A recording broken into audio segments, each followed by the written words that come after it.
Hello everyone, welcome to my channel Rakesh tutorial. আজ আমি উচ্চ মাধ্যমিক 2025 ইতিহাসের সাজেশন নিয়ে আলোচনা করব।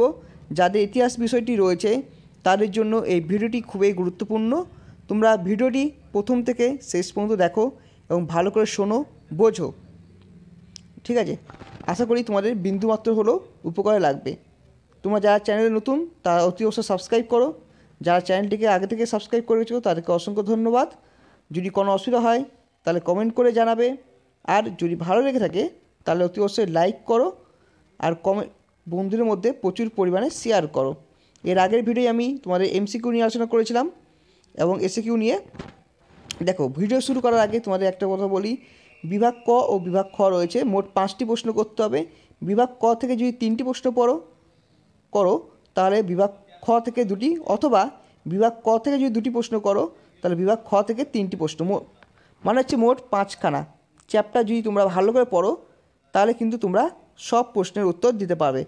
তাহলে দেখো আমরা কীভাবে সাজেশন করেছি আর কীভাবে তোমার উত্তর লিখতে হবে সেটা নিয়ে আলোচনা করব। তাহলে চলো শুরু করা যাক আজকের আলোচনা। ফার্স্ট কোশ্চেন দেখো, প্রথম অধ্যায় থেকে, পেশাদারি ইতিহাস বলতে কী বোঝো?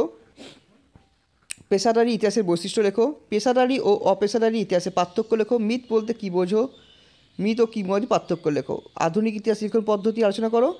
আর দ্বিতীয় অধ্যায় থেকে একটি কোশ্চেন দিয়েছি, সাম্রাজ্যবাদ সম্পর্কে হবসন লেনিন তত্ত্ব। তৃতীয় অধ্যায়ে চীনের ওপর আরোপিত বিভিন্ন অসম চুক্তি। 2 ভারতের রেলপথ প্রবর্তনের উদ্দেশ্য প্রভাব। 3 ঔপনিবেশিক ভারতের অবস্থানের কারণ ও ফলাফল। 4 ভারতে ব্রিটিশ ইস্ট ইন্ডিয়া কোম্পানির আমলে ভারতের ভূমি রাজস্ব ব্যবস্থার সংক্ষিপ্ত পরিচয় দাও। দেখে নাও, প্রথম অধ্যায়, দ্বিতীয় অধ্যায়, তৃতীয় এবং চতুর্থ থেকে যে কোনো দুটি চ্যাপ্টার ভালোভাবে করলেই হবে। 1 নম্বর কোশ্চেন দেখো, চতুর্থ অধ্যায় শিক্ষা ও সমাজ সংস্কারে রাজা রামমোহনের ভূমিকা। শহীদ আহমদ ও আলিগড় আন্দোলন। চৌঠা মে আন্দোলনের কারণ ও প্রভাব। বাংলার নবজাগরণের প্রকৃতি সীমাবদ্ধ আর ব্রিটিশ শাসনের দলিত আন্দোলন। এই 4টে অধ্যায়ের মধ্যে যে কোনো দুটি চ্যাপ্টার ভালোভাবে করবে। ষষ্ঠ অধ্যায় থেকে দেখো, ভারতবর্ষের স্বাধীনতা সংগ্রামে সুভাষচন্দ্র বসুর ভূমিকা। ভারত ছাড়ো আন্দোলন টিকা। হোচিমিনের নেতৃত্বে ভিয়েতনামের মুক্তিযুদ্ধ। সপ্তম অধ্যায় দেখো, যেহেতু পঞ্চম অধ্যায় এখানে বাদ, তাই পঞ্চম, ষষ্ঠ, সপ্তম এবং অষ্টম 3টে অধ্যায় করতে হবে। ঠান্ডা লড়াই, সুয়েজ খাল বা সুয়েজ সংকট, জোট নিরপেক্ষ আন্দোলন, ট্রুম্যান নীতি ও মার্শাল পরিকল্পনা। অষ্টম অধ্যায় মাত্র 3টে প্রশ্ন। উপনিবেশকরণ বলতে কী বোঝো?